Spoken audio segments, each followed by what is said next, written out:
වයසක මනුස්සයෙකුටවත් පාරි බෑලා යන්න විදියක් නෑ. හවසට ගෙදරෙද්දි මෙහෙම එක පාරක් ජොකානතෝ කොළඹත් ගියා. ආයිතින් ඒවා හීන තමයි වෙද පප්පේ. තිරපු ජොක්කු ටික අයින් කරලා අලුතෙන් ජොක්කු ටිකක් ගන්න ඕනේ. දෙනෝ 1000ක් මැද හෙළුවෙන් නටනවා කියන්නේ ඉතින් හිතහන්කෝ. ඒකට කියන්නේ ආත්ම විශ්වාසය නේද වෙද පප්පේ? මට නම් හිතෙන්නෙම පුගේ කිරිපණුවෝ කියලා.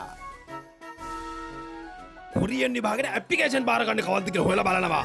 කොරියන් ගිහිල්ලවත් අපිට කෑල්ලක් සෙට් වෙයිද කියලා බලන්න. නැත්තං ඉතින් හැමදාම ස්වයන් වින්දනය කර කර ඉඳලා මැරිලා යන්න තමයි වෙන්නේ. මේවා මතක් වෙද්දී මොහොමෙයි මෝර ගසකට වඩා උසයි මගේ හිතේ දුක. කොරියන් අයියලා කරගහගන්නේ බඩුනේ. නිකම් බඩ නෙමේ ලෝක බඩු. කෑවද? කෑව උට්ටක්. යකුනේ කොරියන් අයියලා බඩු කරගහ ගත්තට ඒවට තව තව ෆ්‍රී අයිටම් හම්බෙනවනේ. හා පැටියෝ කොහොමද? කාගේ වුණත් පපුව දිහා බලලා බඩු කියන්න හොඳ නෑ.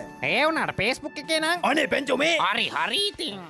දැන් එහෙනම් මෙතන භූෂණ කෝෂකන්ද රිලව් ටික වගේ බලාගෙන ඉන්නත් කොරියන් පාඩම් කරමු. ඕන්නේ ඔක තමයි ප්‍රශ්නේ. ඒකනම් වල්ලට වාසියක් වගේ එහෙම කරමු එනම්.